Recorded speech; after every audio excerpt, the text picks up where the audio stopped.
వెంటనే రావాలి ఆర్టీఓ గారు బయటికి వెంటనే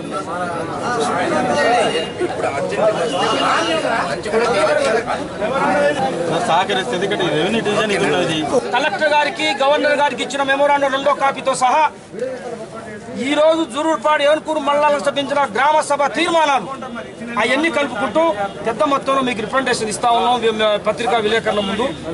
నూతన జిల్లాల ఏర్పాట్లో భాగంగా తెలంగాణ రాష్ట్ర ప్రభుత్వం జిల్లాల ఏర్పాట్ల క్రమంలో ఈరోజు ఖమ్మం జిల్లాని రెండు ముక్కలు చేసే క్రమంలో ప్రధానంగా ఇక్కడైతే దొరలు ఒక దొర తుమ్మల నాగేశ్వరరావు ఒక దొర జలగం వెంకట్రావుకి రెండు కేకు ముక్కల్లా కట్ చేసి ఈరోజు గిరిజనులు కానీ పేదలను కానీ ఈరోజు ఇబ్బంది పరిస్థితి చేసే పరిస్థితి ఈరోజు మరి ఇక్కడ ఉంది. కాబట్టి ప్రధానంగా కేసీఆర్ గారు మీరు ఒకటి గుర్తుపెట్టుకోవాల్సిన అవసరం ఉన్నది.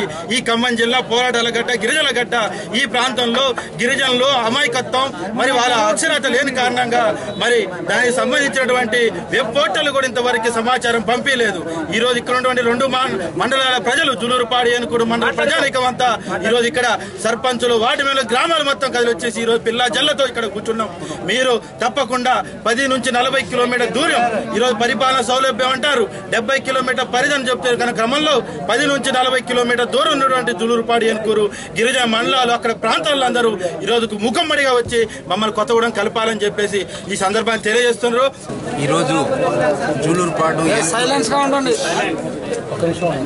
జూలూరుపాడు ఏనుకూరు మండలాలని కొత్తగూడెం జిల్లాలో కలపాలని కోరుతూ జాయింట్ యాక్షన్ కమిటీ కన్వీనర్ మరియు ప్రజలు సోదరిమణులు ఇచ్చిన ఆదివాసీ సంఘాలు ఇచ్చినటువంటి ఈ పీసా గ్రామ సభ తీర్మానాలు మరియు మండల పరిషత్ తీర్మానము గ్రామ పంచాయతీ తీర్మానము అన్నీ కూడా మా జిల్లా కలెక్టర్ గారికి తదుపరి ప్రభుత్వానికి జిల్లా కలెక్టర్ గారి ద్వారా అనుకూలంగా చర్య తీసుకోవాలని చెప్తూ మనం